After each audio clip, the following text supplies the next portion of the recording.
अस्सलाम वालेकुम। सुनो FM डिजिटल के साथ मैं हूँ राशिद कुरैशी। मैं मौजूद हूँ लाइन ऑफ कंट्रोल चिलियाना पर और आज हम बात करने जा रहे हैं टूरिस्टों से कि उनको यहाँ पर आके कैसा फील हो रहा है।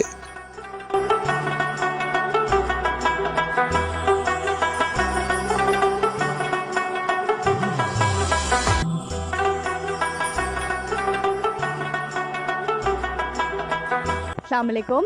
मेरा नाम मिसेस आयशा शहजाद है और मैं कराची से मेरा ताल्लुक़ है और मैं एक एजुकेशनिस्ट हूँ और कराची के एक private school HHS school system में मैं एकेडमिक इंचार्ज हूँ सेकेंडरी की।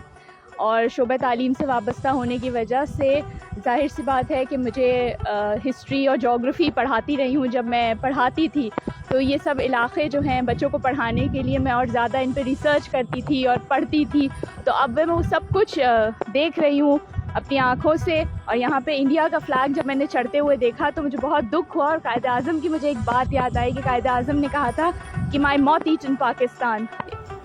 It hurts me as a Pakistani कि a lot of land that should have been Pakistan and that is occupied by the Muslims only, वो जो है वो एक इंडियन डोमेन में आ रहा है। मैंने उन्हें टूरिस्ट इस वक्त मेरे साथ मौजूद है। अस्सलाम वालेकुम। अस्सलाम वालेकुम। वालेकुम सलाम। कहाँ से है बेटा? मैं झामरा से आया हूँ। शामला कहाँ पे आता है?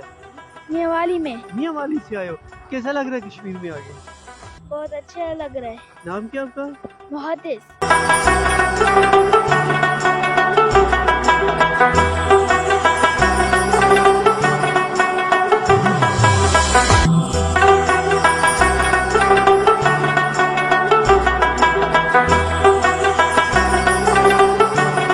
उम्मीद है जी आपको आज का मेरा ये प्रोग्राम बहुत पसंद आया होगा। मज़ीद मज़ेदार वीडियोस देखने के लिए सुनो FM डिजिटल को फॉलो कीजिए, सब्सक्राइब कीजिए। अगले प्रोग्राम तक अपने मेज़बान राशिद कुरैशी को दीजिए इजाज़त। अल्लाह हाफिज़।